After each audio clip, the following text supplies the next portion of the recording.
Uma boa tarde a todas, a todos, a todes.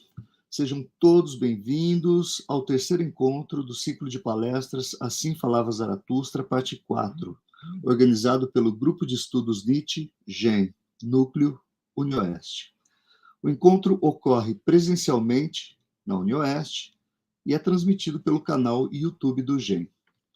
A dinâmica dos encontros é a seguinte: cada palestrante fará uma exposição cuja duração será aproximadamente 1 hora, seguida de uma conversa com os participantes. Para que esse momento seja mais enriquecedor, encorajamos a todos a fazerem questões ou comentários via chat no YouTube. No final da fala da conferencista, o formulário de presença será enviado pelo chat no YouTube. Aqueles que tiverem 60% de presença receberão certificados. Passo agora para a apresentação da minha colega e amiga, a professora doutora Célia Machado Benvenho. A professora Célia, ela faz parte do curso de graduação, né, da UniOeste, né, e também da pós-graduação em filosofia dessa universidade, Universidade Estadual do Oeste do Paraná, no campus de Toledo. Doutora em filosofia pela UniOeste, onde fez também mestrado e licenciatura em filosofia, doutorado sanduíche na Universidade de Estrasburgo, França. É membro do grupo de estudos Nietzsche, o GEM, e do grupo de pesquisas Filosofia, Ciência e Natureza na Alemanha do século XIX. Escreveu vários artigos e capítulos de livros sobre Nietzsche e também ensino de filosofia. Célia, é um prazer, né, recebê-la nessa terceira edição do encontro, e eu deixo a palavra com você.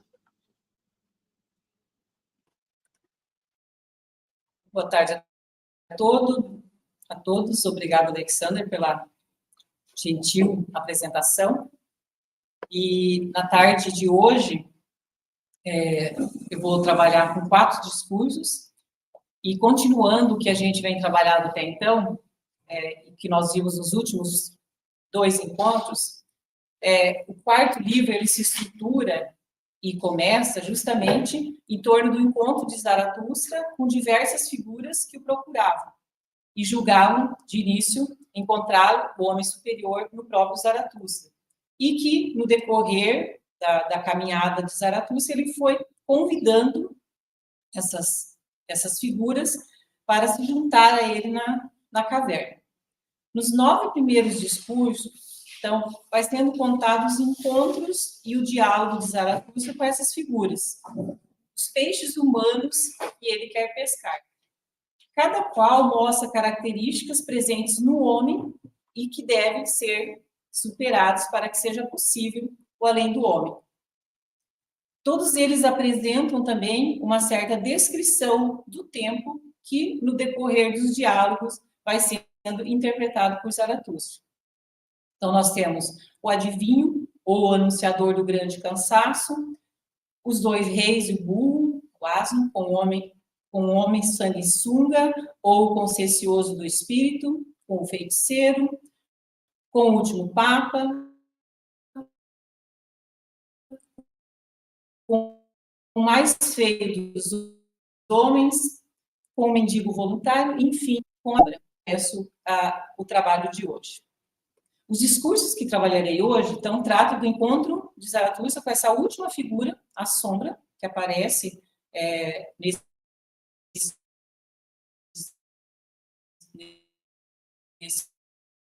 discursos, exatamente, né, a hora da sombra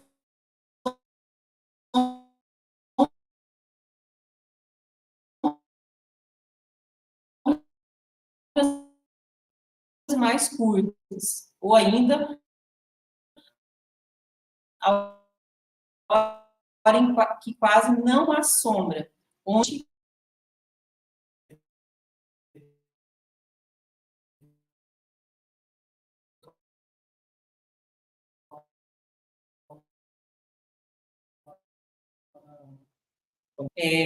sei exatamente onde parou,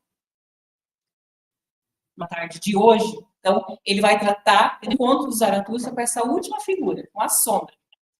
E é importante perceber que esse encontro do Zaratustra com a sombra, ele acontece exatamente antes do próximo discurso, que vai tratar do meio-dia.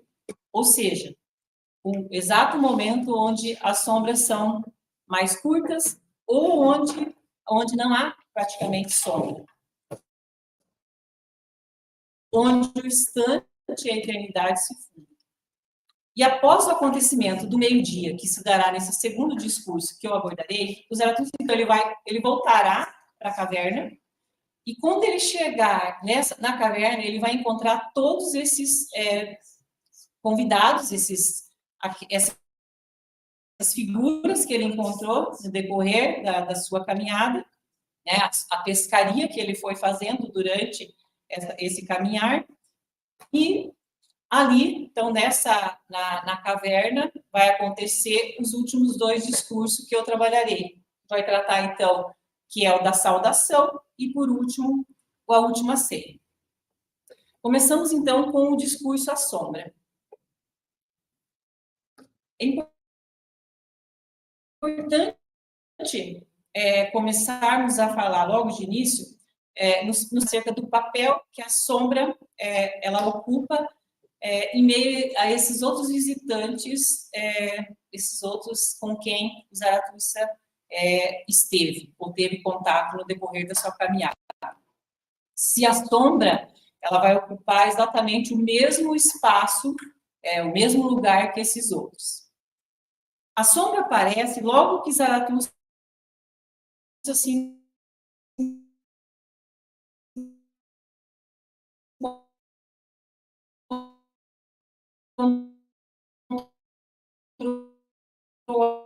a sós, após a saída do mendigo voluntário.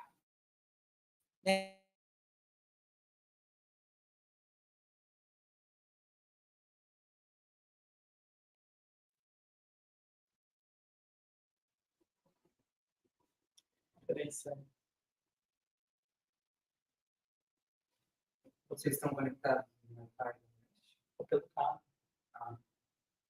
Da coluna melhor? Entende?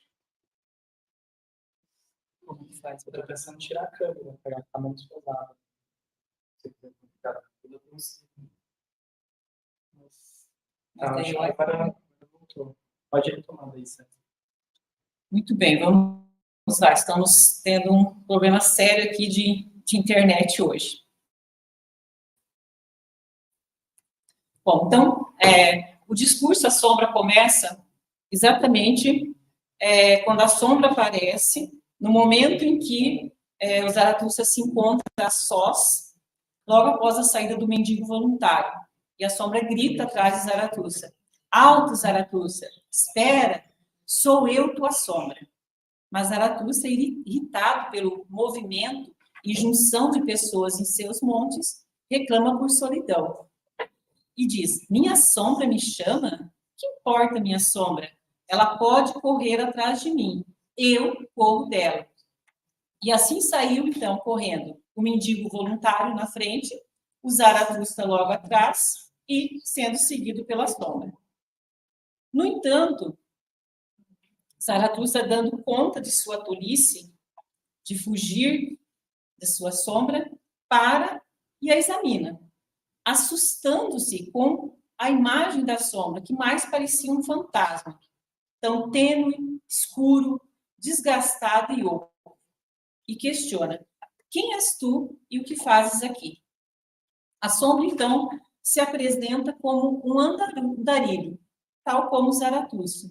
E ela diz: sou um andarilho que há muito te acompanha, pegado aos teus calcanhares, sempre a caminho, mas sem meta e também sem lar. Ou seja, para mim falta pouco, de fato, para ser um judeu errante, salvo que não sou nem eterna e nem judia. O quê? Tenho que estar sempre a caminho, sempre instável, impelida pela turbilhão, todo vento? Ó terra, tu te tornaste demasiado redonda para mim. Mas foi em teu encalço, ó Zaratustra, que mais longamente voei e corri. E se me escondia de ti, era eu, portanto, tua melhor sombra. Onde tu pousastes, pousei eu também. A figura da sombra, ela não é nova na obra de Nietzsche e nem nova também no próprio Zaratustra. Ela já aparece antes e sempre quando ela aparece, de certa forma, ela está atrelada à figura do andarilho. Inclusive, no título de uma das partes que compõe a segunda parte de Humano Demasiado Humano, que se chama exatamente O Andarilho e Sua Sombra, ela é protagonista nos diálogos com o andarilho. Um diálogo que abre e fecha essa parte do livro, que se intitula O Andarilho e Sua Sombra. Por sua vez, o andarilho é o título que encerra a primeira parte do Humano Demasiado Humano, no parágrafo 638. E nesse parágrafo do Humano 1, então, 638, o andarilho é assim caracterizado por aquele quem alcançou em alguma medida a liberdade da razão não pode se sentir mais que um andarilho sobre a terra e não um viajante que se dirige a uma meta final, pois essa não existe. Mas ele observará e terá olhos abertos para tudo quanto realmente sucede no mundo. Por isso, não pode atrelar seu coração com muita firmeza a nada em particular. Nele deve existir algo de errante, que tenha alegria na mudança e na passagem. Nesse humano, nesse parágrafo 638, o Zaratustra ele faz uma diferenciação entre o andarilho e o viajante, né? O viajante com uma meta definida, né? Enquanto o andarilho, para o andarilho, essa meta não existe. Vemos aqui já uma problematização da crença metafísica cristã numa meta final a ser alcançada. O andarilho é concebido como o espírito livre, livre da crença na existência da meta final e rumo a uma filosofia da manhã. Ainda no aforismo 638 do Humano 1, ele indica as dificuldades, as provações, as coisas ruins que pode acontecer ao andarilho, tornando o dia quase pior que a noite. Mas indica também as venturosas manhãs de outras paragens e outros dias como recompensa, que conversa exatamente, diretamente com o discurso meio-dia que nós vamos tratar na sequência.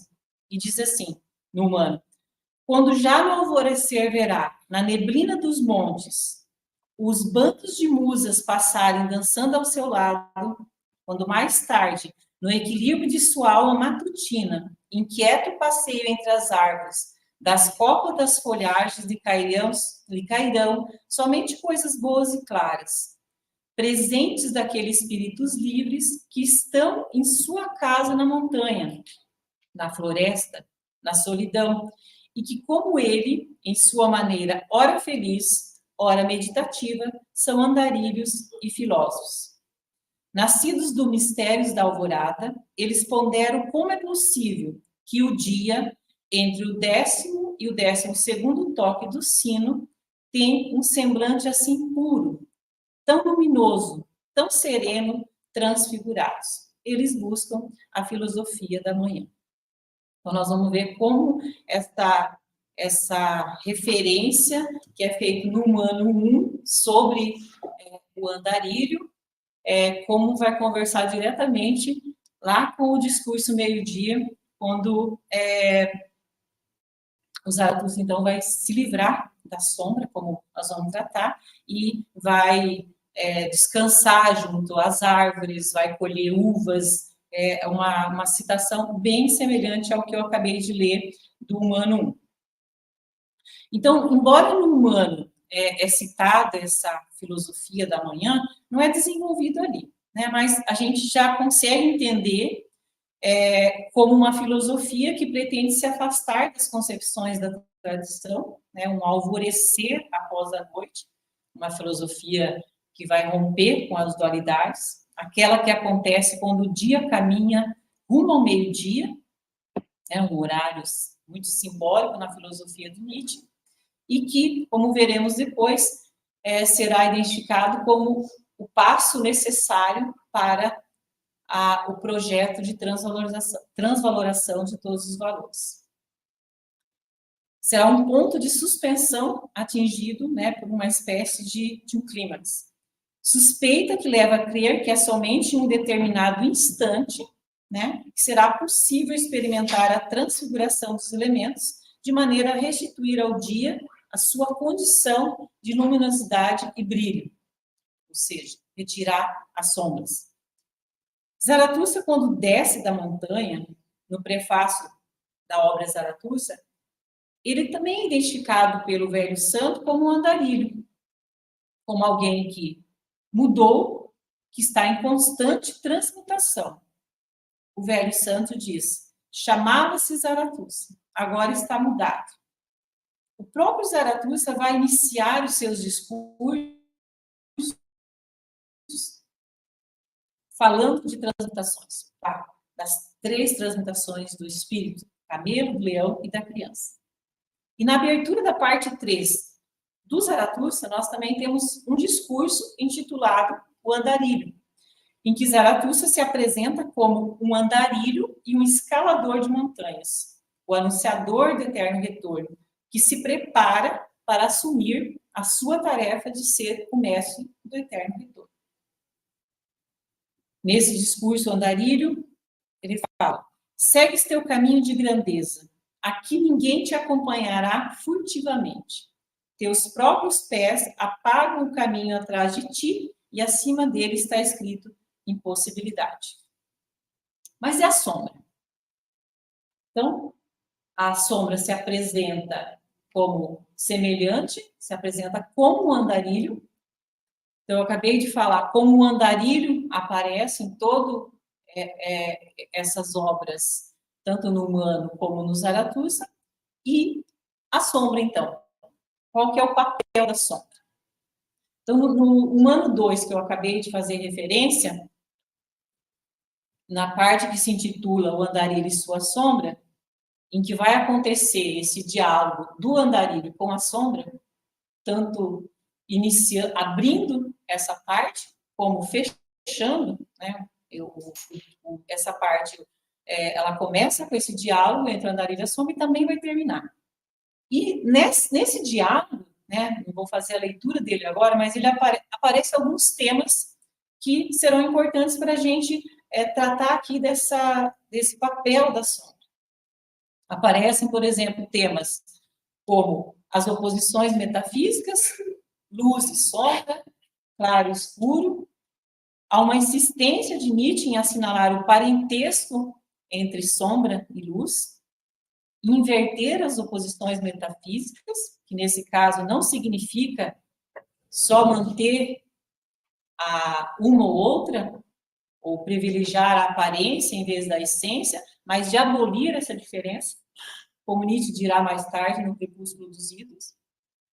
E o andarilho diz: sabes que gosto da sombra quanto da luz, para que haja beleza no rosto, claridade na palavra, bondade e firmeza no caráter. A sombra é tão necessária quanto a luz. Não são inimigas. Antes, estendem-se as mãos amistosamente. E quando a luz desaparece, a sombra vai atrás dela. A sombra, nesse discurso, nesse diálogo do humano demasiado, ela aparece uma voz cética, a todo momento duvidando da possibilidade do homem poder acercar-se das coisas e de si mesmo, tomar-se como objeto de conhecimento. Conhecer significa aproximar-se demasiadamente das coisas, e essa aproximação demasiada implica uma tal intensidade de luz que, em vez de esclarecer, iluminar, pode ofuscar e cegar, de tal modo que o homem passa a temer a luz. Ou seja, ofuscado pela luz demasiada, o homem empenhado na busca do conhecimento põe à mostra a face de violência presente em todo o ato de conhecer. Então, a sombra chama a atenção para o risco que o andarilho corre de exceder-se e ser tomado por aquilo do qual pretende afastar-se, qual seja a crença na meta final. Ao contrário da tentação da indiscrição típica do homem do conhecimento, a sombra, pelo menos, é capaz de calar e esperar. Por fim, nesse diálogo, eu estou recortando, fazendo um recorte de algumas questões, a sombra diz ao andarilho que se o homem pode alcançar um conhecimento pleno e completo das coisas, então ela, a sombra, ela se contentaria muito em ser escrava do homem. E o andarilho diz: contentemo-nos um com o outro, com a liberdade que nos foi dada, a mim e a ti, pois a contemplação de um ser sem liberdade envenenaria minhas melhores alegrias. Por isso, não posso suportar o cão. Não quero um cão fiel a seguir-me por todos os lugares. É hora da separação. Dizem um ao outro e o diálogo termina com o andarilho procurando a sombra, perguntando: onde estás? Onde está? No decorrer do Zaratustra, em vários momentos, vai aparecer, como eu já falei antes, a sombra quase sempre atrelada também à figura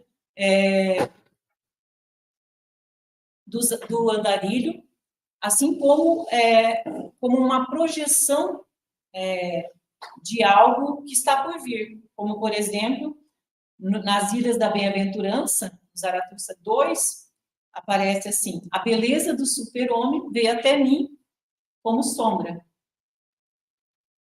No discurso dos sublimes, aparece assim: e somente quando ele se afastar de si mesmo, pulará por cima de sua própria sombra, e em verdade para dentro de seu sol. Por tempo demais ele esteve na sombra, empalideceram as faces de plenitude do espírito. Ele que se morreu de fome com sua expectativa. Nos grandes acontecimentos, também vai aparecer quando o Zaratustra está nas Ilhas das Bem-aventuradas, a bordo do navio, ancorado justamente na montanha fumegante, que por volta do meio-dia vai aparecer uma sombra que voa rápido em direção à montanha, que diz: é tempo, é mais que tempo, e que esses observadores ali vai identificar essa sombra, essa sombra, essa luz se afastando e indo em direção à montanha, como Zaratustra. Também na hora mais quieta, vai aparecer assim: ó Zaratustra, deve andar como uma sombra daquilo que tem de vir. Assim ordenarás e ordenando andarás à frente. A gente vai percebendo então que às vezes a sombra aparece como algo que está projetando um acontecimento e ao mesmo tempo como algo em que Zaratustra, ou andarilho, precisará se livrar para que seja possível acontecer as outras coisas. Caberia, então, perguntar se a figura da sombra, aqui nesse quarto livro, o que ela guarda de semelhança, ou conexão que ela mantém com essa sombra que acompanha o andarilho desde lá desse diálogo que acontece já na obra humana. E o que teria acontecido com essa sombra, esse espírito livre, assim caracterizado por Zaratustra, marcado por um ceticismo, nesse período, então, que vai separar o andarilho e sua sombra dessa escrita da quarta parte do Zaratustra. O fato da sombra se apresentar logo no início desse discurso, a sombra, como o andarilho, mostra um pouco da conexão que a sombra mantém aqui com esse discurso, esse aforismo anterior do humano. Principalmente na questão que é um andarilho sem alvo, né? Sem uma meta definida. No entanto, quando a sombra se diz andarilho, aqui no Zaratustra, nesse discurso, a sombra, como eu falei no início, o Zaratustra se assusta quando ele olha para ela, pela imagem dela, que mais parece um fantasma. Essa sombra aqui, ela emite um cansaço, uma nostalgia por um lar, por um porto seguro, né? Por uma meta, um ponto final, ao contrário da sombra lá do andarilho de humano. Ela insiste em dizer, aqui, no Zaratustra, no discurso A Sombra, que ela acompanhou o Zaratustra por todos os lados e cantos, e que com ele desaprendeu a crença em palavras e valores e grandes nomes, e despedaçou o que uma vez o meu coração venerou, para concluir que, do seu ponto de vista, a doutrina de Zaratustra se resumiria numa frase: nada é verdadeiro, tudo é permitido. Portanto, nós percebemos que a sombra, aqui no Zaratustra, ela se transforma exatamente naquilo que o andarilho recusava com veemência. Um cão de guarda, um acompanhante, né, fiel. Ou seja, alguém que se despojou de sua liberdade, né, como a proposta que ela tinha feito de se tornar uma escrava do homem do conhecimento, e transformada em cão fiel, em um discípulo incapaz de pensar o seu próprio pensamento, ela sucumbe ao fracasso, à fraqueza. Então, aqui nesse discurso, a sombra, ela aparece como um símbolo do niilismo, né? Nessa frase, nada é verdadeiro, tudo é permitido. Ela confunde a doutrina de Zaratustra com o pessimismo, que para Nietzsche tem raízes schopenhauerianas, e confunde também a sua atual condição com a de um andarilho. Tenho eu ainda uma meta, ela diz, um porto em cuja direção vai minha vela, um bom vento? Ai, somente quem sabe para onde viaja, sabe também que o vento é bom e qual é o vento de sua viagem. O que me restou ainda? Um coração cansado e insolente, uma vontade instável, asas esvoaçantes, uma espinha dorsal quebrada.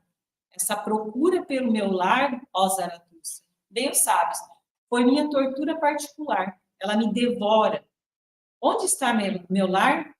Por ele pergunto e procuro e procurarei. Mas foi o que eu não encontrei. Ó Eterno por toda parte. Ó Eterno em parte nenhuma. Ó Eterno em vão. Portanto, a sombra alinha-se assim aos outros convidados, na medida em que é incapaz de afirmar a precariedade do tempo e ainda ansiar por uma eternidade nos moldes da tradição metafísica cristã. Como veremos, após a experiência do meio-dia, próximo discurso, quando Zaratustra retornar à caverna, não haverá mais o andarilho e sua sombra, mas o andarilho e a sombra, na medida em que essa se tornou apenas e definitivamente a ilusão de um espírito livre. Na medida em que, incapaz de afirmar a criação perpétua de outro chão após a morte de Deus, ela continua a busca por um lar, né, de um fim último, de um alvo último. Mas mesmo assim, finalizando esse discurso à sombra, o Zaratustra, lutando contra a compaixão, ainda chama a sombra de espírito livre e de andarilho, e atribui sua falta de cansaço da viagem, atribui sua fala ao cansaço da viagem e a convida para descansar e festejar em sua caverna, assim como ele foi convidando todos os outros com os quais ele se encontrou no decorrer da sua caminhada. No entanto, Como veremos, Zaratustra precisará se afastar da sombra, para que não se confunda com ela, que também se desandarilha, para que tudo fique claro ao seu redor. Só depois disso, que Zaratustra se afastar, então, dessa sombra, que ele vai poder se entregar à experiência do meio-dia, onde, então, como veremos no próximo discurso, o instante e a eternidade se unem na hora onde a sombra é mais curta e o conhecimento atinge a sua plenitude. Então, Zaratustra, então, se afasta, no final aqui desse discurso da sombra, e assim inicia o próximo discurso, que é o meio-dia.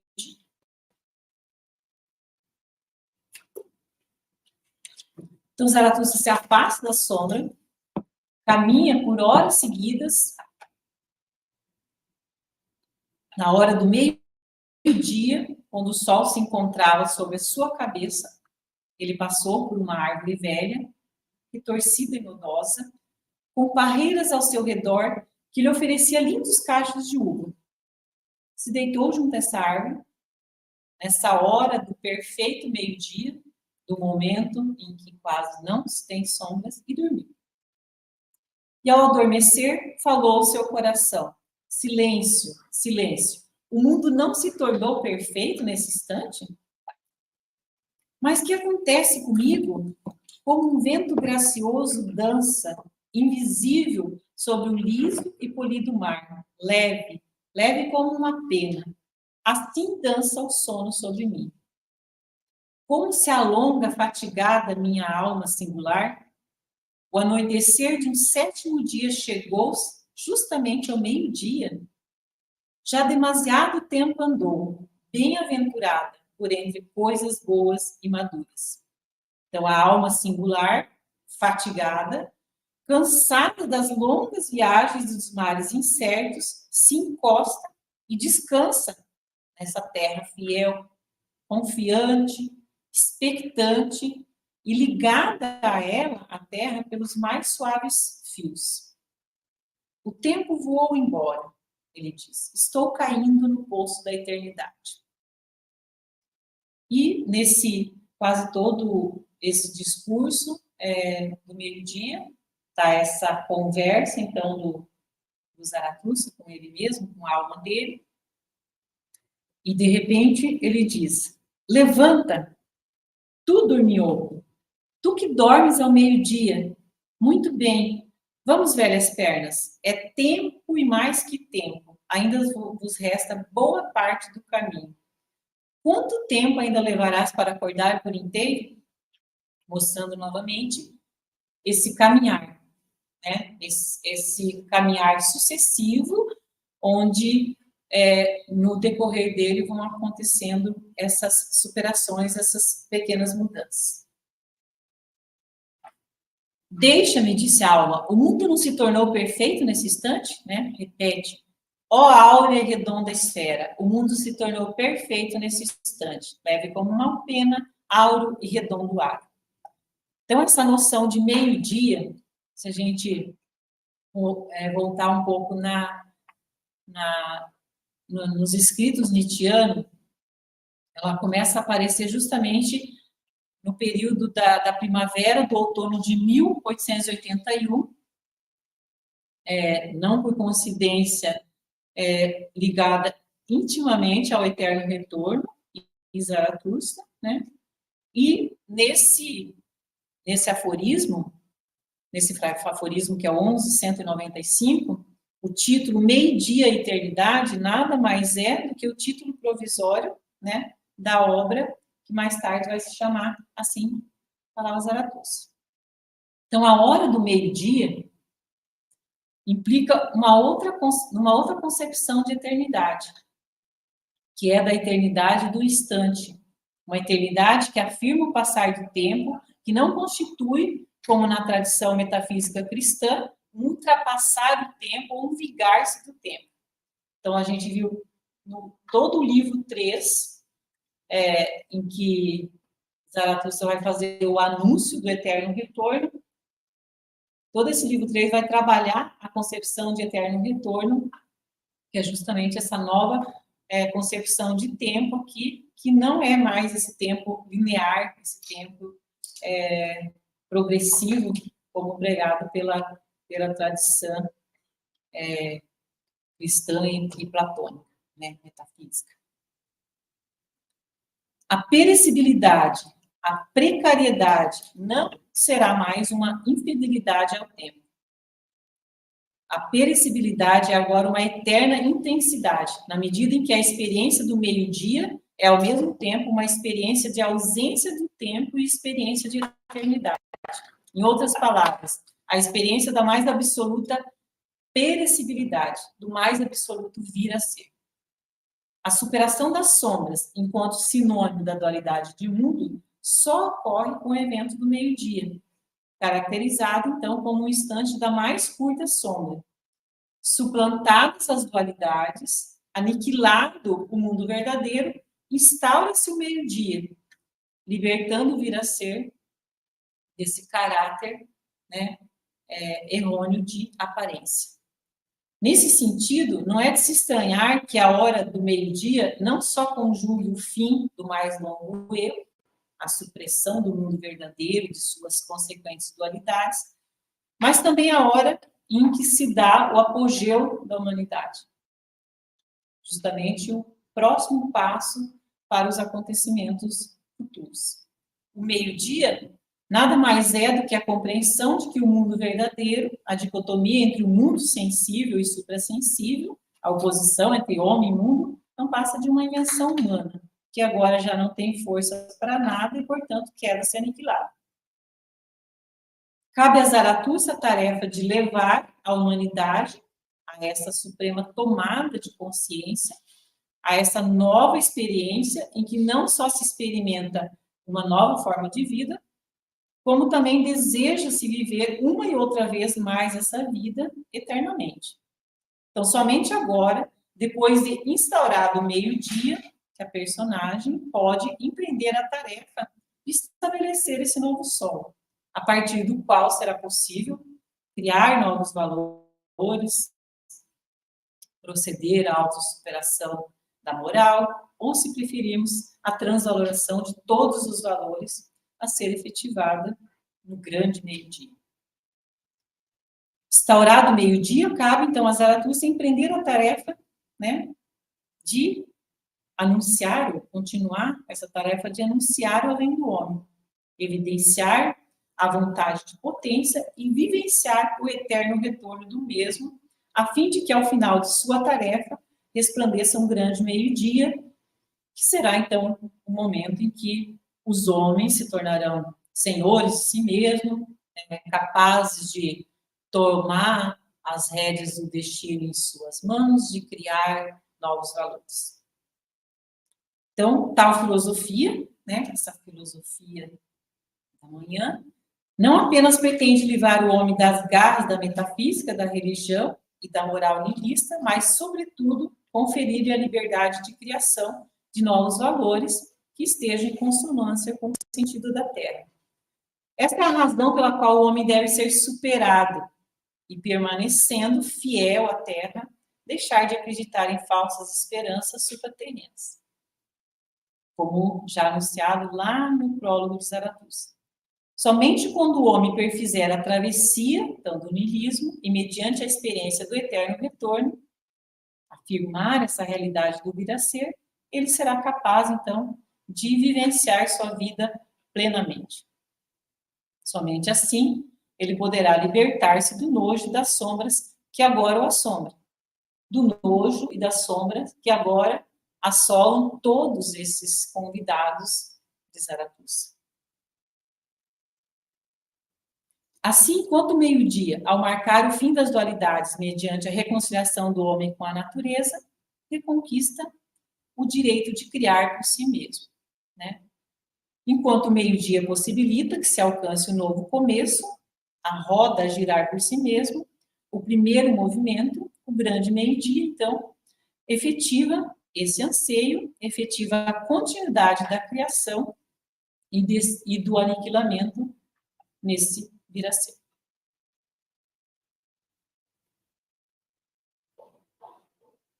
Então, o Zaratustra, após essa experiência, após se liberar da sombra e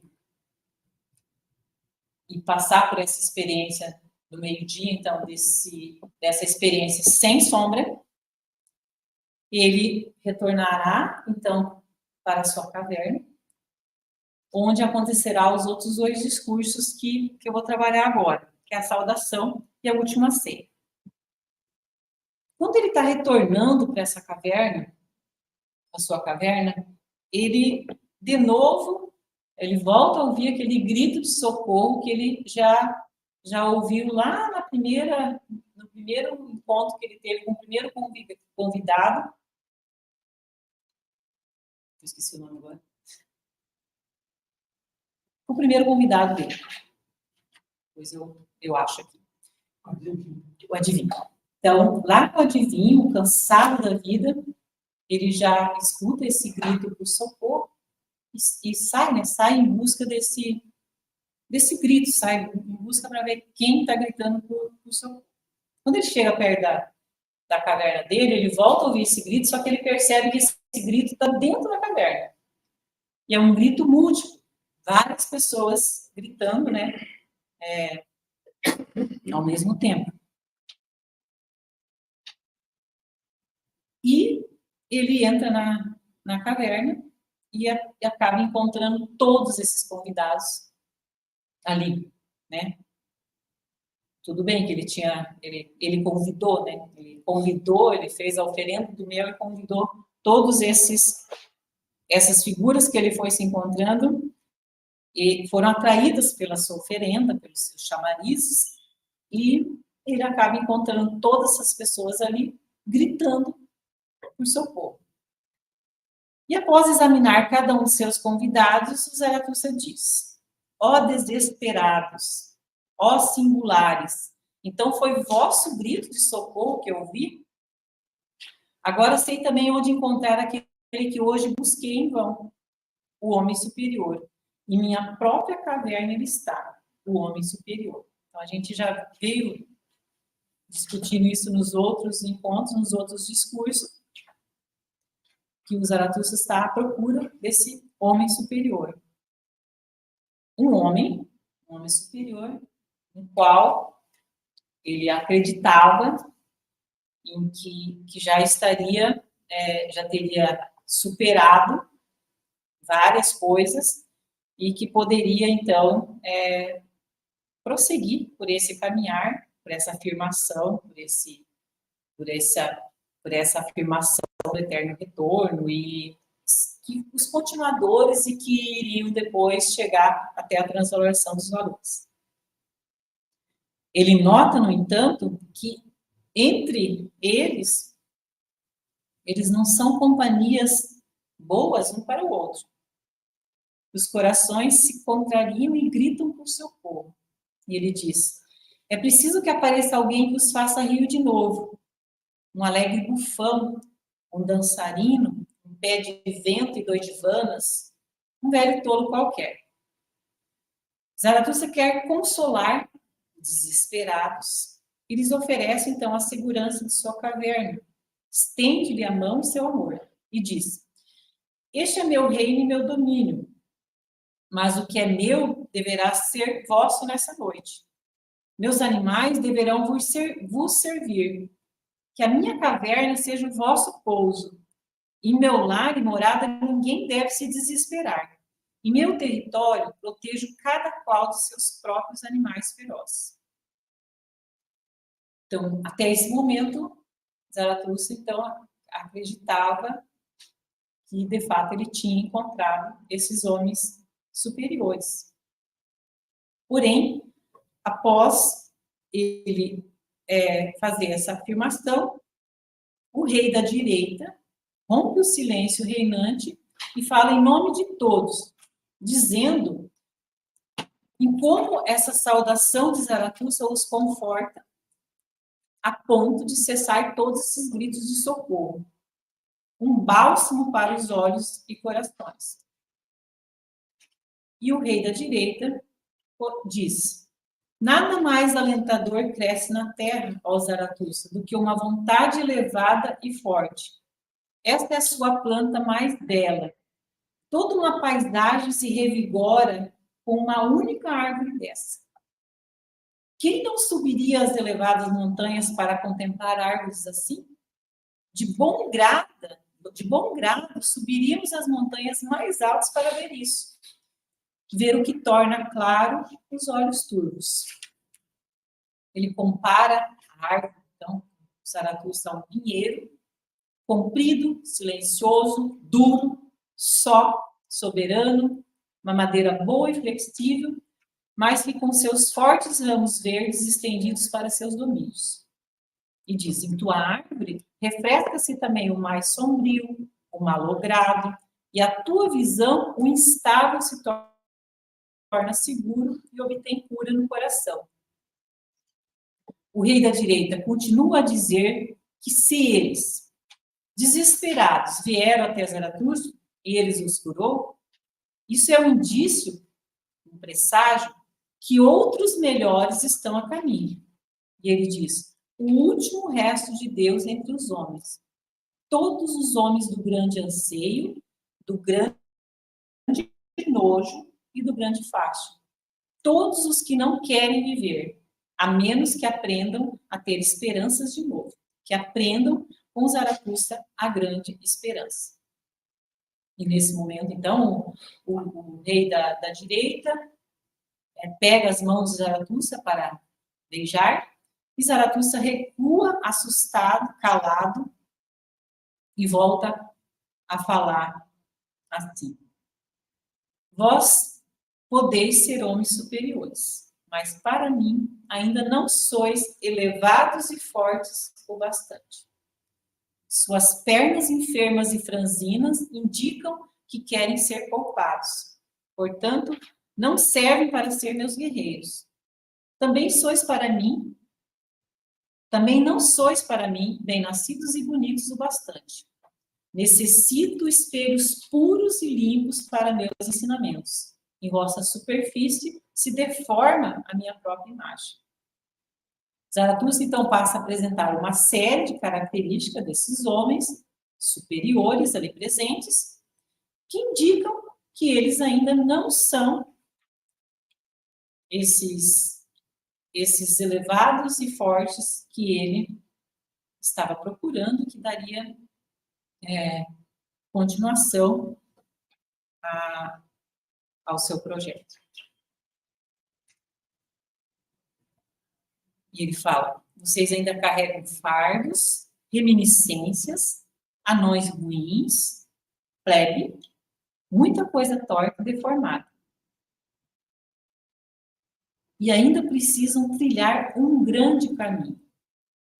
São apenas pontes, degraus que serão transpassados por homens mais elevados, mais fortes, mais vitoriosos, mais bem dispostos, de corpo e alma feitos a prumo.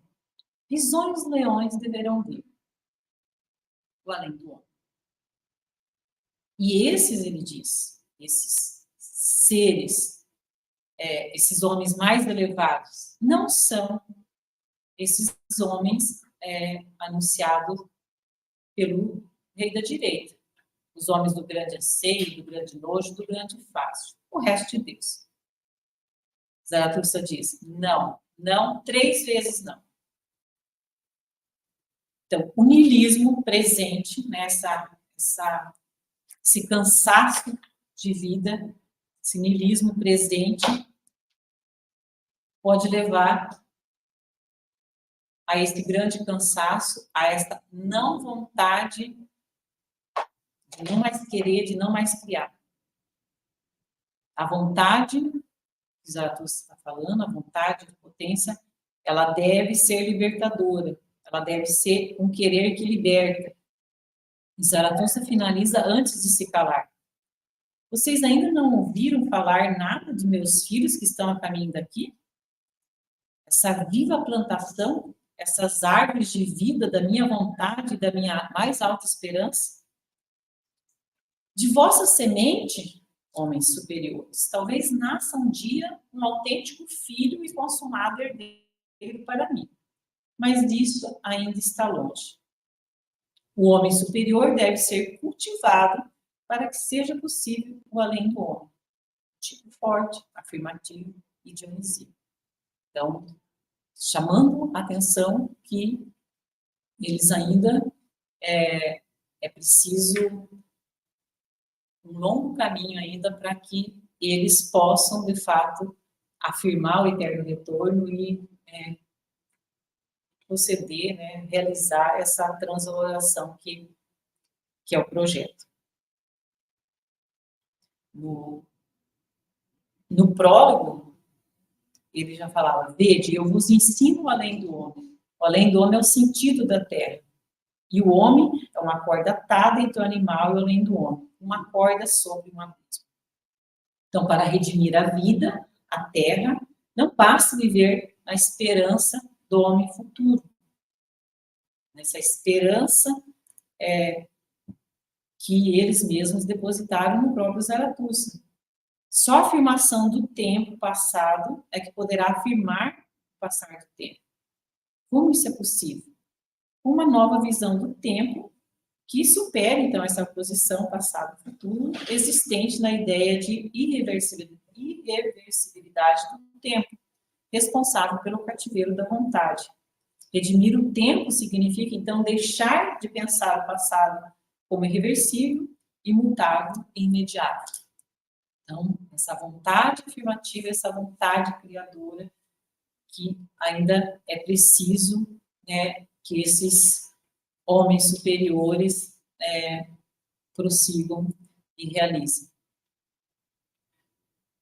E aí, então, o Zaratustra é interrompido, né, ao constatar, então, que esses homens que estão ali, esses homens que ele até depositou essa esperança no homens superiores, mas que eles não estão prontos ainda, mas que eles podem, né, podem concluir, podem continuar essa trajetória. Ele é interrompido, então, aí passamos para esse último discurso, que é a última ceia. Ele é interrompido pelo adivinho, né, que está sedento de fome e de sede, dizendo que, afinal de contas, ele havia sido convidado para uma refeição. E aí ele diz: querem nos alimentar com discursos? Né? Eu sinto muita fome e sede. Aí ele faz várias constatações, né, de sede, de fome, mostrando essa insaciabilidade, né, esse desejo de se alimentar de coisas oferecidas, e não do desejo de criação. Então, esse foi essa última ceia, que é o fim do... Só um pouquinho.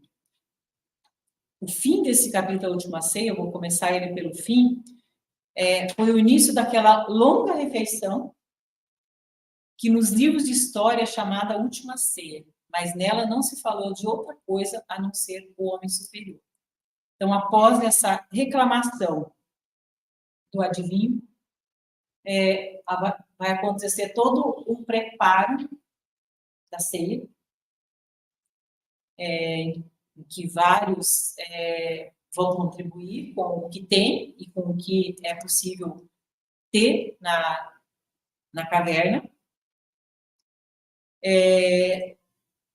Os reis têm vinho, por exemplo, né, os Zaratustra têm os 2 cordeiros, e assim vai se organizando o processo, todos participando do processo de organização e de preparação da ceia.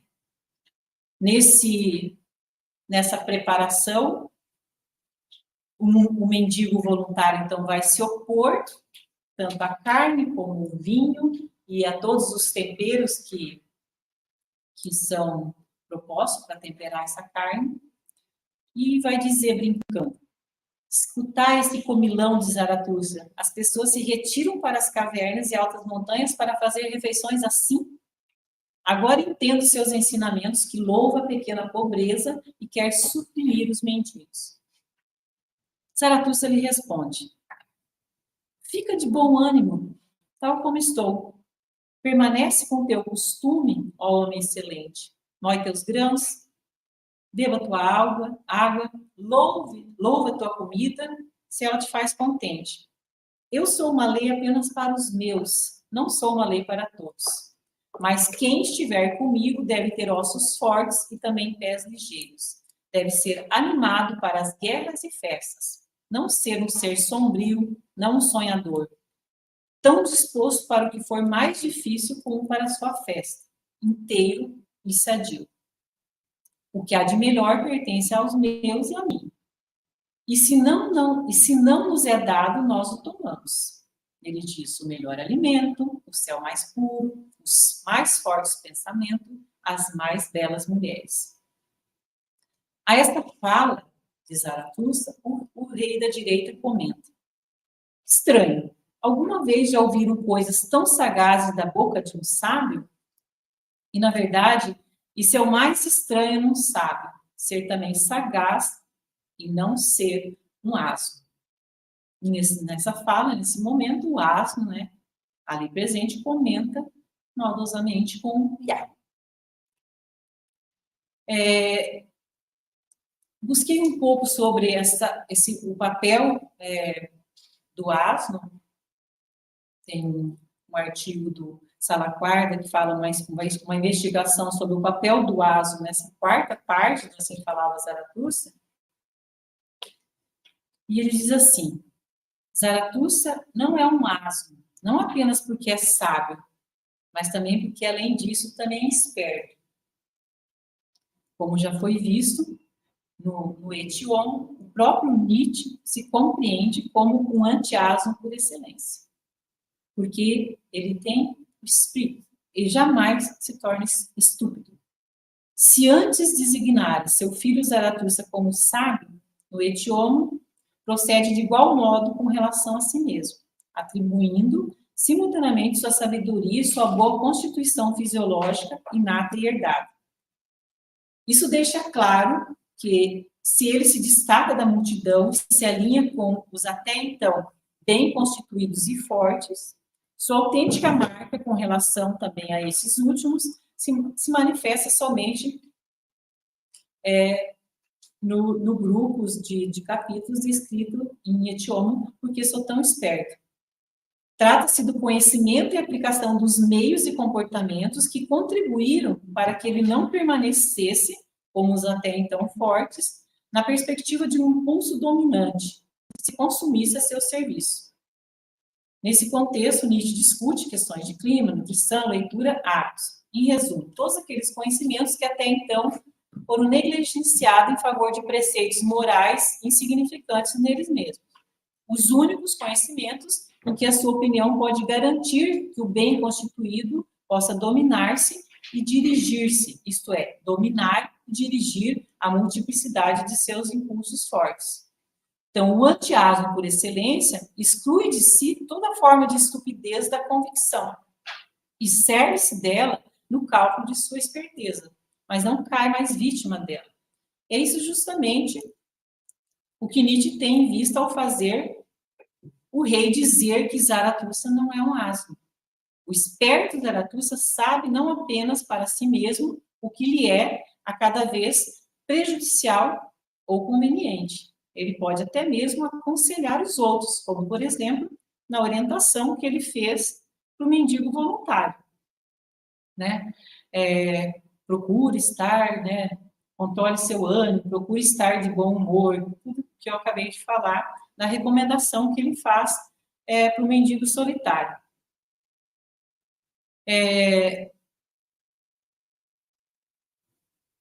Se ela se torna alegre, em termos gerais, segue tuas necessidades, né? Então, é isso que ele recomenda para esse mendigo solitário. O fato que o asno zurra com seu malévolo piá, justamente diante dessa fala, de outras semelhantes, bem como dessa indicação de Zaratustra, de que não seria um asno, mostra que ele se percebe desmascarado. Nada é tão nefasto para a convicção, em especial para a convicção da moral única e universal, quanto prescrutar a singularidade estimativa de valor. Então, essa ceia, né, ela é toda organizada e após esses dois fatos, que é os dois fatos que eu mais chamei a atenção, da gula, do adivinho, dessa sede, desse estar sedento, né, do adivinho e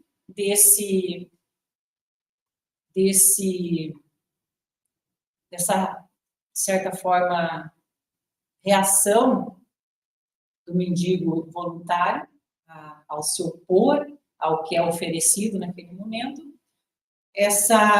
A ceia vai acontecer e, em todo momento dela, a discussão será exatamente sobre o homem superior. Então, aqui Nietzsche,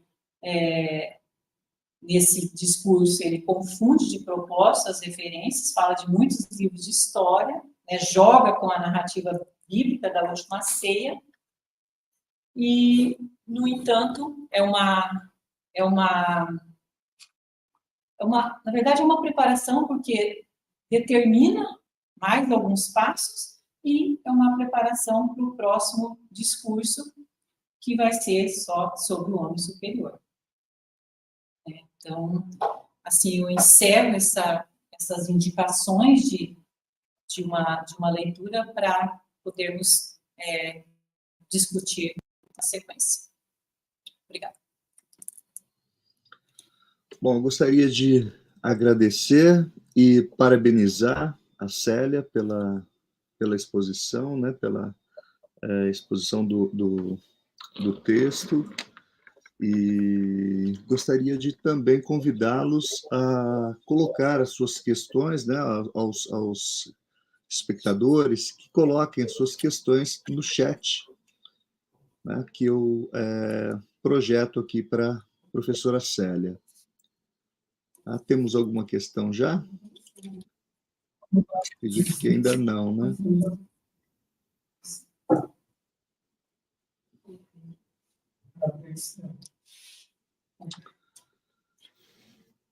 Bom, Célia, eu vou começar fazendo uma questão para você, que é a questão que eu fiz também para o Márcio. Você está me ouvindo? Sim, sim. Estamos ouvindo bem. Eu entendo que o Zaratustra, se há uma linha constante no Zaratustra, do começo ao fim, independente da polêmica acerca, né, do livro 4, é a ideia de superação, né? É a ideia de que o homem deve ser algo a ser superado. Né? Na sua fala você trouxe bastante isso também, ali em todos os momentos, em todos os pontos que você interpretou, né, do mendigo voluntário até a ceia, a ideia de superação também, ela atravessa tudo ali, né? A ideia de superação do humano, né? Do homem. Você acha que essa ideia de superação, ela, no livro 4, ela... você acha que a ideia de superação, né, nos 3 primeiros livros, e a ideia de superação no livro 4 é a mesma ideia de superação que o Nietzsche trabalha? Você acha que ele está pensando essa superação a partir dos mesmos meios?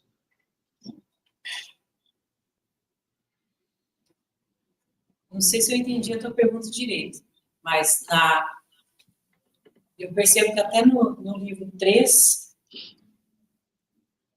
essa superação, ela é uma superação é uma trajetória do próprio Zaratustra, né? Ele está anunciando esse além do homem, enquanto ele mesmo está passando por esse processo de superação. Então, como a gente trabalhou bastante isso no livro 3, resgatando todo o processo, desde o prólogo, né, até no até quando finaliza esse livro 3, que ainda ele ainda tem que cumprir a tarefa de ser o mestre do eterno retorno, né? Na minha impressão, nesse livro 4, ele já está trabalhando mais com a superação, apesar de que com o discurso da sombra, parece que essa superação teria acontecido lá com o meio-dia, da sombra, se livrar da sombra, e com o meio-dia, essa superação parece que se concretizou no Zaratustra, né? Nesse personagem, e a partir dali, então, ele pode, talvez, cuidar, tratar dessas outras sementes, né? Desses homens superiores, desses peixes que ele pescou, para que eles também consigam fazer, né? Fazer esse processo de superação, essa afirmação do eterno retorno, e depois, com o grande meio-dia, conseguir, de fato, a translaboração, que ainda não aconteceu para esses homens superiores, que eles retratam bem esse perigo, né? Esse perigo que corre ao lado de como já trabalhamos no livro 3, essa vontade, em vez dela ser afirmadora, ela ser negadora, todo esse niilismo, o niilismo como uma sombra ali presente, né? Parece que no meio-dia o Zaratustra se liberta ele dessa sombra e vai cuidar, então, dos outros. No primeiro momento, eu acredito assim, essa superação. Agora, não sei se essa era a sua pergunta. Não, é isso. Assim, porque me parece, só para complementar um pouco a questão, que a estratégia dele muda, né? Se no primeiro momento a estratégia dele é descer a montanha e tornar-se homem, né? É preciso tornar-se homem de novo, como ele coloca no prólogo, né? No prólogo do Zaratustra. Agora a estratégia é outra, né?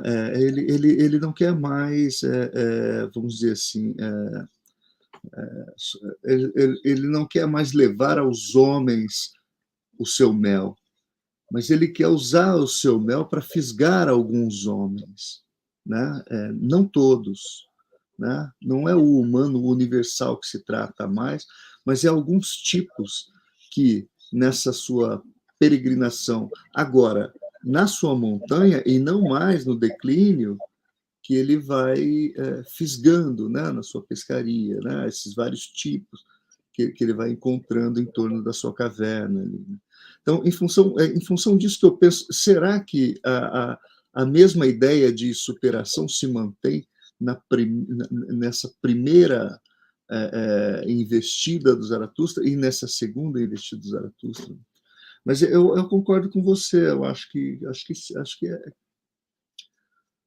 na primeira me parece que é mais uma superação dele mesmo, né? E na segunda parece que é mais ele preocupado com a superação dos seus desses indivíduos que ele pescou, né? Seus peixes, né? Isso. Na montanha é ascendente e não na praça do mercado para todos, não só com alguns discípulos, né? Exato, mas agora exato. com a questão desses homens superiores. Mas eu acho que o objetivo ainda é essa superação do o objetivo, tipo homem, eu concordo. mesmo esses homens superiores ainda tem coisas que têm que ser superadas, que vai apresentando no decorrer de cada um, né? Esse cansaço. E eu acho que ainda o objetivo, meta, entre aspas, aqui, né? Ainda é uma humanidade, né? É um superior, né? Eu acho que ainda a meta é isso, não o melhoramento da humanidade nos moldes humanistas, da modalidade, né? Mas eu acho que vista não é só daqueles homens superiores. Isso que eu acho que ele fala, Eles são os tementes que podem, né? Que deles podem vir dar esses frutos e nascer. Mas eu acho que é isso. Obrigado, Célia. Deixa eu ver. Eu projetar aqui a questão, a primeira questão que apareceu para a gente é do Kleberton Barbosa. Ele pergunta, ele diz, quando Zaratustra acorda de seu meio-dia, ergue-se de seu lugar junto à árvore, como se saísse de uma embriaguez desconhecida. E ele continua aqui. Visto que a embriaguez é descrita por Nietzsche em O Crepúsculo dos Ídolos como o estado de ânimo próprio da criação artística, a experiência do meio-dia ou dependeria da embriaguez,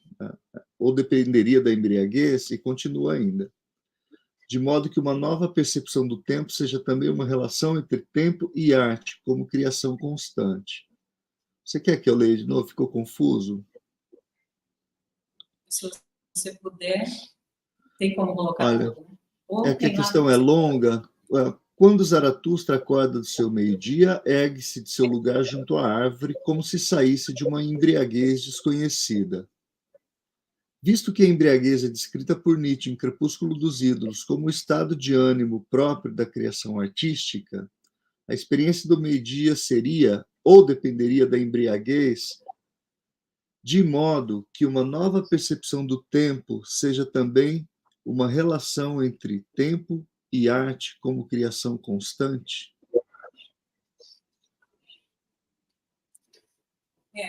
Kleber, então, obrigado pela pergunta. Eu acho que esse processo criativo aí é o que mais vai chamar a atenção e vai se destacar aí, né? Acho que tem essa relação com o tempo e arte, sim. A partir essa experiência desse meio-dia, o homem estaria pronto, né? Pronto para tanto afirmar esse novo tempo e a criar, né? Então, acho que tem uma relação direta aí com o tempo, sim. E, na verdade, não me detive muito nesse significado da embriaguez ali, né? Mas na leitura, quando eu estava preparando, eu coloquei, ele tá embriagado de tantas dádivas ali que ele está pronto para criar, né? O processo criativo se inicia porque ele está descansado, ele está, depois de um longo caminhar, ele pôde descansar e se livrou, né, de certa forma, da sombra, e a partir desse momento, então, ele pode, então, começar esse caminhar criativo, né, livre desse, de certa forma, peso dessa sombra, né. Então, eu acho que sim. Não sei se mais algum colega gostaria de complementar essa questão. Eu só acho que tem uma questão interessante aí no tempo também. Quando ele levanta, ele diz que parece que se passou muito tempo e ainda está no meio-dia. E que ainda está no meio-dia. Né?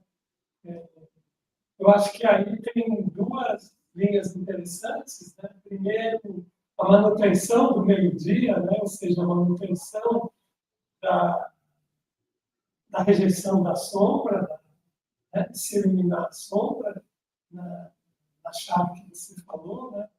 Superação da dualidade, das dualidades, mas também me sugere uma eternidade, né? Esse tempo que ele passou ali.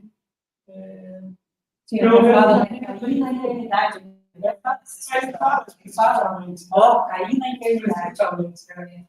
E aí o eterno retorno, né? Não tem mais esse tempo, né, linear, passado, mas é um tempo que se eternaliza, se a gente pode dizer isso. Que não teria nem começo nem fim, né?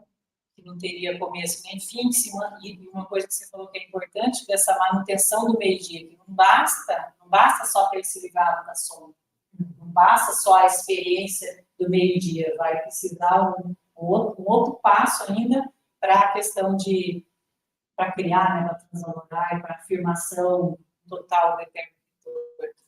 Mas é um passo, né? Eu entendo como passo. Deu mais um passo, mas se a gente entende lá no conceito de grande meio-dia, nesse grande meio-dia será o momento onde se daria esse novo homem que conseguiria criar e superar, né, toda essa tradição metafísica moral cristã.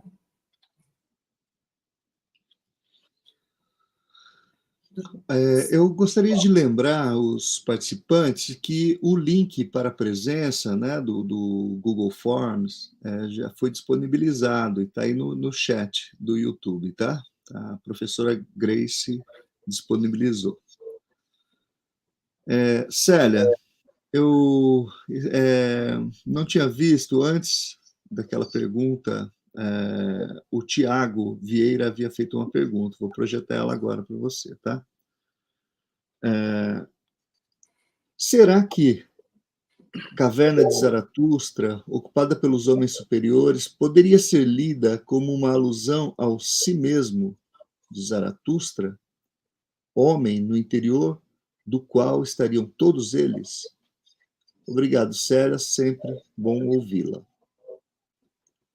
Será que a caverna seria o próprio Zaratustra, né? A multifacetada composição do Zaratustra, né?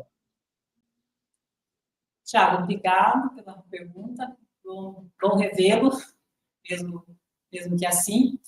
Quando você vai lendo, você mesmo lá quando eu trouxe lá do diálogo da sombra com o andarilho, é sempre uma conversa dele com ele mesmo, né? É um diálogo dele com ele mesmo. Ali todos esses homens superiores, não sei se eles representam ainda todas as características de homens, né, que estariam no interior do próprio Zaratustra. Mas pensando que eles representam todas as características que ele foi superando no decorrer da trajetória, poderíamos entender que sim, né? Mas não tem certeza se ali naquele momento ainda todos esses homens superiores são representações de características que o próprio, que estaria ainda no interior de Zaratustra, talvez no interior do próprio homem, né, de cada homem.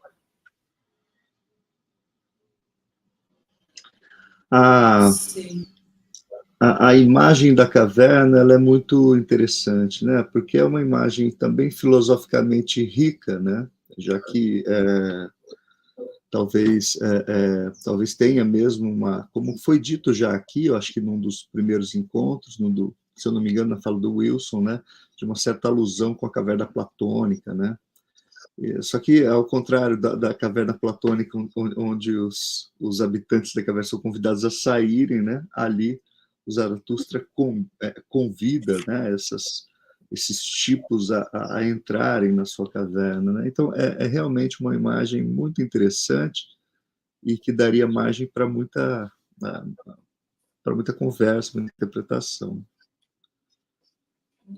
Tanto, Alexandre, que o mendigo voluntário, né, ele se espanta, né? Eu vim para uma caverna e vai ter uma comilança desse tamanho, né? Sim. Se né, quando voluntariamente se transforma numa seca, né, esperaria uma espécie de ascetismo dentro da caverna. Exatamente isso. Esse da caverna, Tiago, sobre a caverna que o Alexandre falou, no que você me mandou lá um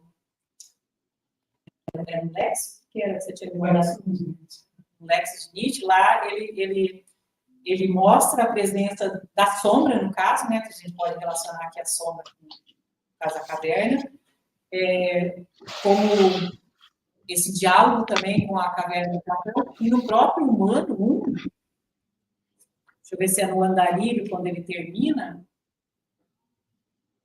agora não sei se é no humano 1 que eu estava falando, ou no 2, em que ele cita textualmente a questão do Platão, né? Então dá para fazer uma relação aí. E mas nesse sentido de quase uma caverna invertida, né? Ele saiu fora da caverna, que ele convida todos para entrar nessa caverna, nessa zona segura, nesse lugar, nesse local seguro, onde eles podem ser alimentados para depois eles prosseguirem o seu caminhar, né? Um pouco diferente. Vai ter uma saída da caverna depois. Talvez tenha aí uma face do antiplatonismo nietzschiano, né? Sim. Só lembrando, só informando, né, os participantes que o léxico de Nietzsche, a que a Célia se refere, é um texto publicado pela Loyola, né, do Christian Niemeyer. Depois eu deixo a referência aqui, né, onde a Célia se baseou aí para falar, né, sobre esse tema da caverna. Mas lembrando também que no dicionário do Gen, né, tem vários pontos ali vários vernáculos ali, verbetes, aliás, desculpa, né, de interpretação do Zaratustra. Bom, vamos passar para a questão do Robledo Lira, o Robledo sempre conosco, né? Ele pergunta, né? O Zaratustra me lembra o verso que li certa vez. No céu irei direto ao quintal, pisarei nas roseiras, sobre o galinheiro, subirei na oliveira, pularei o muro e serei livre afinal. É um comentário do Robledo. Acho que é isso, né? Você gostaria de comentar alguma coisa, Célia? Só fez um comentário. Acho que é mais um comentário, né? Aqui eu tenho também agora nós temos uma questão, né, da Astrea Ribeiro. Continuação. Hã? O comentário eu não conheço esse. Não, eu falei que eu não. Ele está comentando, né, que esse verso parece com esse verso que eu acho que é um comentário. Irei direto ao quintal, pisarei nas roseiras, sobre o galinheiro, subirei na oliveira, pularei o muro e serei livre ao final. Acho que dá para fazer uma aproximação, com certeza. Com aquele final dos atos de Paulo, da ceia. O final da ceia. Da ceia. Talvez, não sei se é isso que ele tem. Mas nela não se falou. Mas quem for dos meus deverá ter nossos toques, bem disposto para a guerra, que esteja sadio e robusto. Não uma criatura sombria. Lembrando que ele vai justamente quando ele está conversando, que ele fala, vós sois superiores, mas não quem ele esperava.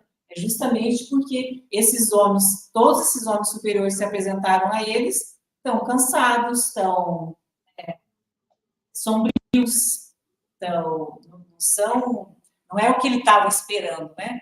E o que ele quer justamente e até essa simbologia de levar, de cuidar, de acolher na caverna, de oferecer segurança, de oferecer alimento, para que depois eles saiam, né, em liberdade, sadios, e consigam concluir a tarefa, né? Acho que dá para fazer aproximação, sim. A Astreia Isler Ribeiro agradece, né? Diz que foi muito bom e pergunta: para Zaratustra, a liberdade está ligada ao fim da sombra?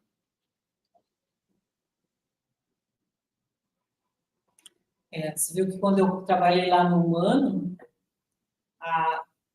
ele se despede justamente da sombra, quando ela se oferece para ser escrava, já que o homem do conhecimento consegue se aproximar de todas as coisas, se oferece para ser tão fiel à sombra, né, que acompanha ali. E nesse caso, ele fala, não, se a gente fizer isso, cada um vai perder a liberdade, né? Então, ali mostra que a sombra, estando acompanhando como um cão fiel, como uma sombra de fato, ela tiraria a liberdade, né, não só dela, como do próprio Zaratustra. Eu acho que quando ele se livra, de certa forma, né, não sei se a gente pode, dessa sombra representada aí no Zaratustra, que é uma sombra justamente que mostra o cansaço do homem, que mostra o niilismo. Dessa sombra aí, de fato, e daí a gente pode aumentar para tudo que a gente pode considerar como uma sombra que atrapalharia o processo de superação desse homem, desse caminhar dele em direção a essa transvaloração. Aí eu acho que dá para entender, sim, que a liberdade aí de criação depende, de certa forma, de se libertar das sombras, das amarras, dos pesos. Acho que sim.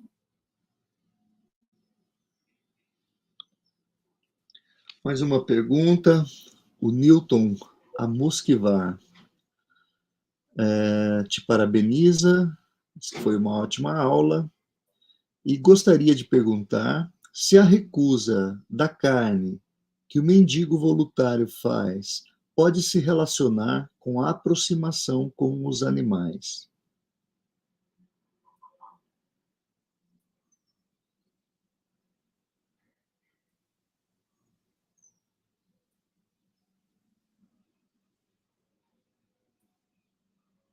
Célia? Aqui.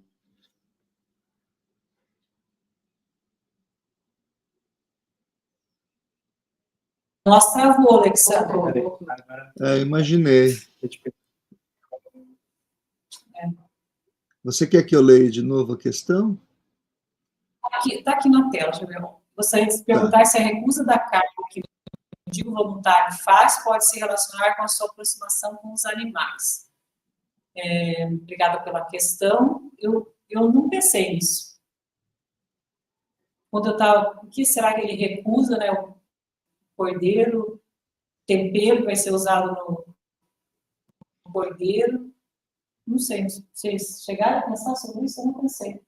Eu pensei só no aspecto do ascetismo mesmo. Né? Porque a águia sai correndo da caverna, né? Falam em comer muita carne, né? Mas ela não sai correndo por causa disso, eles ficam preocupados pela gula do adivinho, se eles vão dar conta de alimentar a gula dele com o alimento que eles prepararam. A águia está lá com a serpente enrolada nela, junto com os homens superiores. Né? Então, e quando o mendigo fala isso, eu pensei só no aspecto do ascetismo mesmo. Mas não sei, pode ser que alguém de vocês pensou uma coisa?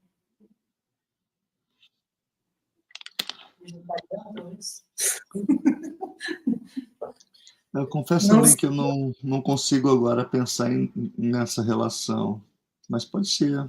Vamos amadurecendo. Eu não pensei nisso.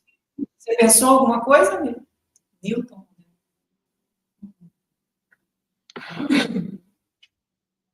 não fez mais nenhum comentário. Bom, talvez o Newton questione no chat. Enquanto isso, eu vou passando para o comentário do Robledo, que diz que o meio-dia também é o momento em que o sol mais ilumina o lugar, hora em que a sombra está totalmente sob a pessoa. É a hora maior. Parece que é exatamente esse o sentido, né? O que você acha, Célia? É só um comentário dele. É Sim, só um isso comentário. Ele diz isso textualmente até, né? Que o sol está de tal forma sobre a pessoa no meio-dia que a sombra está sobre ela mesma, né? Então, é encoberta pela própria pessoa. Então, o resto, se tiver alguma sombra, é a sombra da própria pessoa está sobre ela mesma. Isso que é a hora maior. Temos uma outra questão da Astreia Isler Ribeiro. Ela te pergunta: o vir a ser e a eternidade estão aproximadas ou são opostas? Se forem opostas, o oposto de vir a ser seria o conceito, a metafísica? Obrigada. Obrigado, Astreia, né, pela questão. O vir a ser aqui é justamente uma concepção de tempo, de eterno retorno, no caso, que está junto com a eternidade, né? É um tempo cíclico que se prolonga, né? Não é transcorre, é a questão do presente, passado, futuro linear. Não são opostos, é o vir a ser, e esse vir a ser, ele é uma eternidade porque não trabalha com um pós, algo que virá depois, dá um sentido ali, né? E, no caso, vir a ser ali, ele não está, talvez ele estaria oposto a esse conceito de ser, né, do metafísico definido ali, porque ele está sempre em constante mutação, né? Inclusive, essa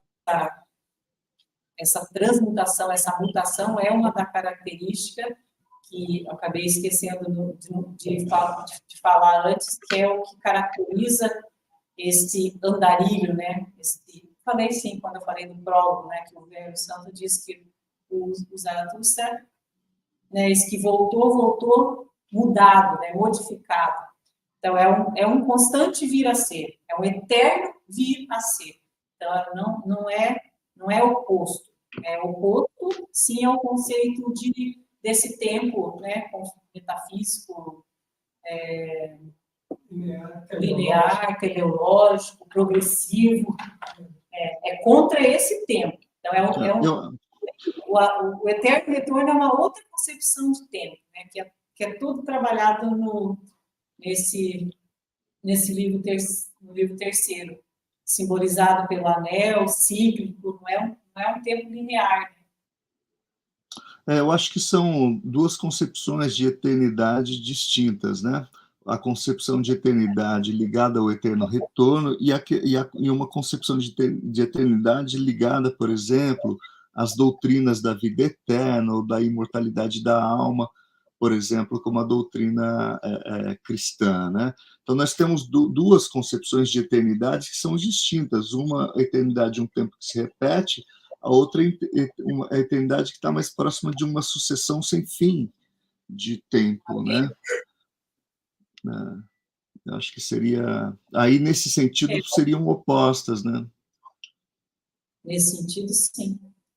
Porque é um eterno que você caminha para ele, né? Ele está além desse fluxo contínuo.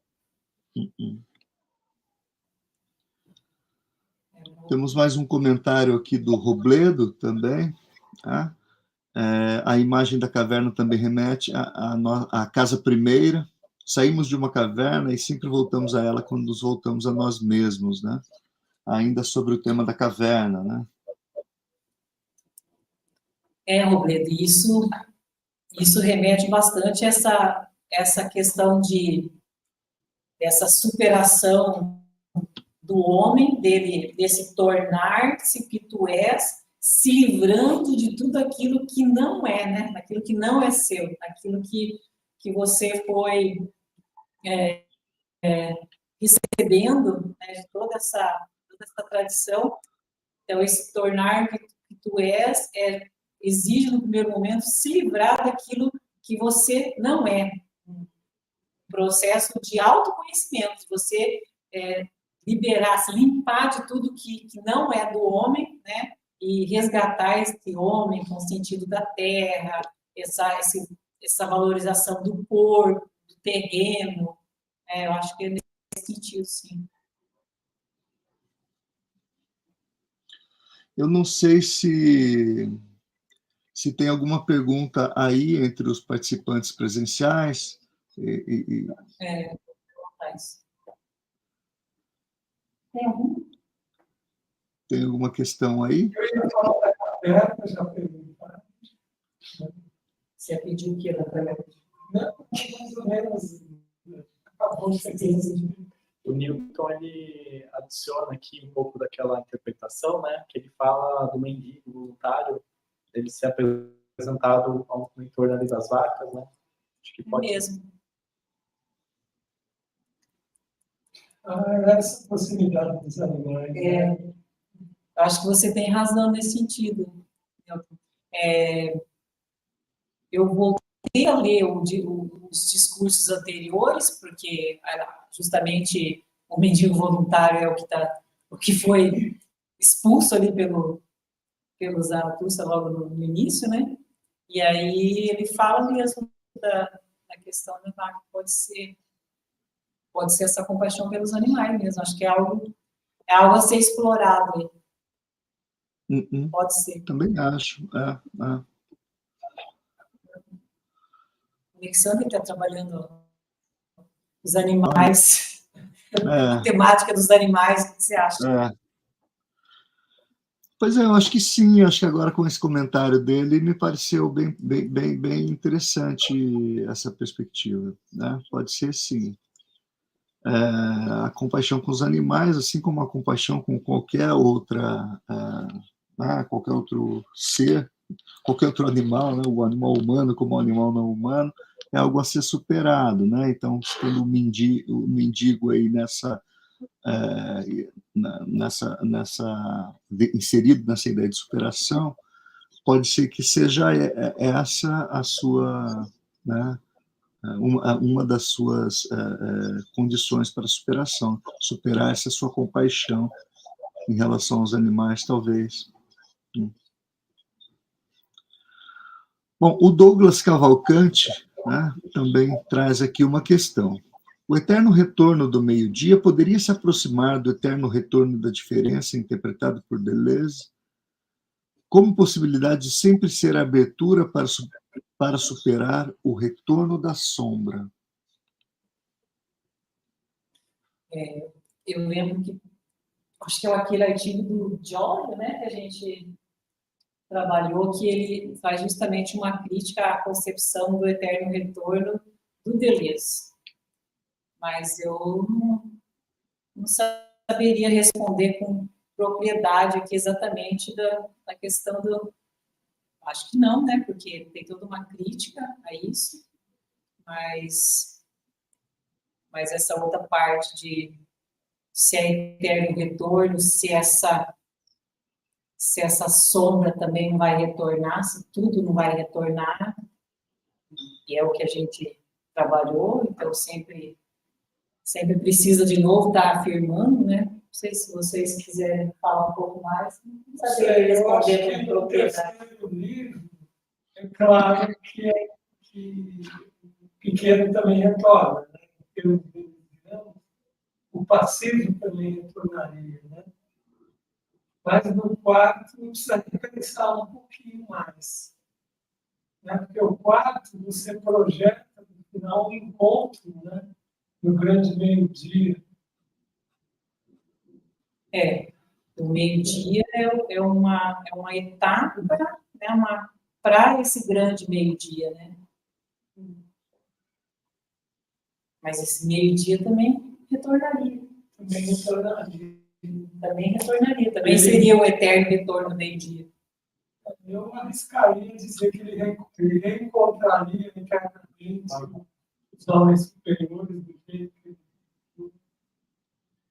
Agora, o problema maior aí é falar dessa aproximar do eterno retorno da diferença do Deleuze, né? É isso que eu não teria agora propriedade para afirmar ou negar, né?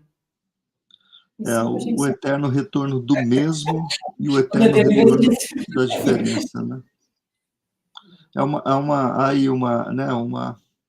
A princípio há uma tensão, né, entre esses dois conceitos, né? Já que o Nietzsche trata de um eterno retorno do mesmo, né? E o Deleuze de um eterno retorno da diferença, né? Então, por aí já poderíamos pensar uma tensão, né, entre essas duas concepções, né? Também acho que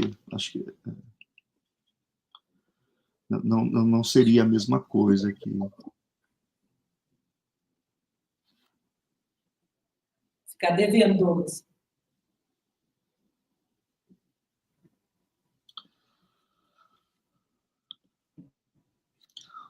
O Irineu Bottoni pergunta: a sombra poderia ser entendida com a presença metafísica de Deus, como a presença metafísica de Deus, né? Uma sombra onipresente e onipotente, deixando o homem sempre inferiorizado e, portanto, algo que nós deveríamos nos libertar? Irineu, obrigada. Eu acho que a sombra ali, ele nesse livro 4 ali, ela está justamente simbolizando toda essa metafísica aí, essa presença de Deus, não só de Deus, mas de todas as concepções metafísicas decorrentes disso aí, né? Por isso que que o meio-dia exige que seria o momento em que você estaria liberto dessa sombra, né? Ela aparece justamente como uma libertação de toda essa dualidade metafísica, e no caso aí, a presença de Deus também. Você viu que quando o rei da direita fala que se eles estão ali desesperados, né, e que o Zaratustra ofereceu para eles uma esperança, uma grande esperança, que isso é um presságio dos outros, né, e ele considera os outros superiores, que são o homem do nojo, do fácil, né, que seria como que ele usa a expressão? O resto de Deus. Então, mesmo com a morte de Deus, as suas sombras, né, elas continuam a sobrevoar o homem, por isso ele precisa dessa libertação, dessa sombra, dessa libertação, dessa dualidade para no caso, ele conseguir afirmar o eterno retorno e fazer, de fato, criar novos valores, né? Então, eu acho que aqui no texto ele diz, né, que essa sombra, ela pode representar isso, não exatamente do Deus, mas do que a ausência desse Deus, desta após declarada morte de Deus, o que ainda restou disso, né, esses resquícios que deixou nela do homem, que tende ele, inclusive, com esse cansaço, com esse niilismo, né? Então, eu entendo que essa sombra sempre ela está se referindo ali a essas dualidades presentes e que é preciso se libertar, sim. O Leonardo tem trabalhado nessa questão da sombra de Deus. É mesmo, né, André? Ele estava ali, não sei se ainda está ligado. Talvez pudesse fazer Está fazendo esse doutorado, né? Está por aí, Leonardo?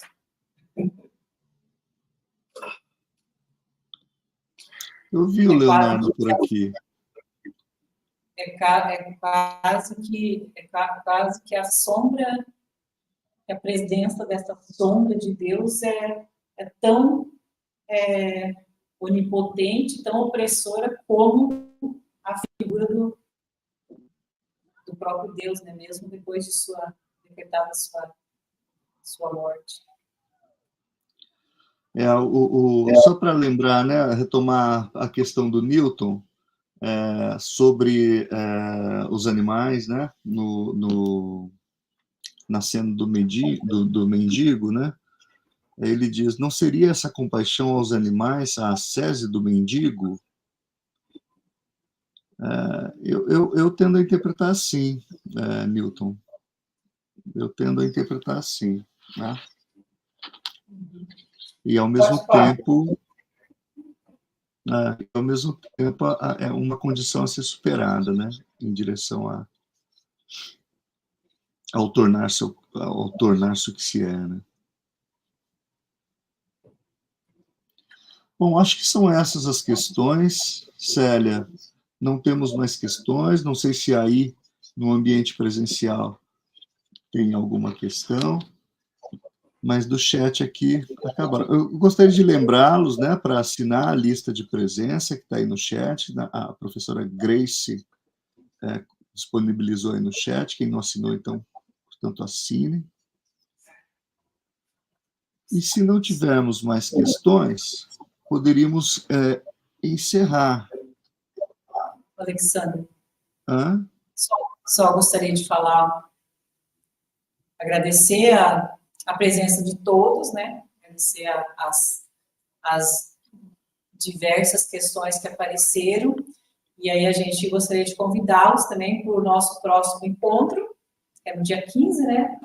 15/9, que será, inclusive, com o professor Alexander, né? Então, dia 15/9, nós teremos a continuação dos outros discursos, mais 4, né? Vocês já a partir do homem superior. Que começa exatamente, né, com o homem superior, que é justamente nesse ambiente aí da última ceia em que vai se falar desse homem superior. Quem sabe ali a gente terá as respostas para as muitas questões que foram surgindo até agora, né, nesses 12 primeiros discursos, né? Então, estão todos convidados a participarem. Isso, lembrando que temos mais 2 encontros, né? Esse do dia 15/9 comigo e no dia 29/9 com o professor Stefano Buzzelato, onde vai ocorrer o fechamento daí, né, do ciclo. Né? Então, mais uma vez, eu também, como a Célia, gostaria de agradecer a presença de todos, gostaria de agradecer a equipe do GEM, que está em Toledo, o Cassiano, né? Que está por trás aí da parte técnica, a Grace, enfim, o Wilson. Valeu, obrigado a todos e até dia 15. Até dia 15.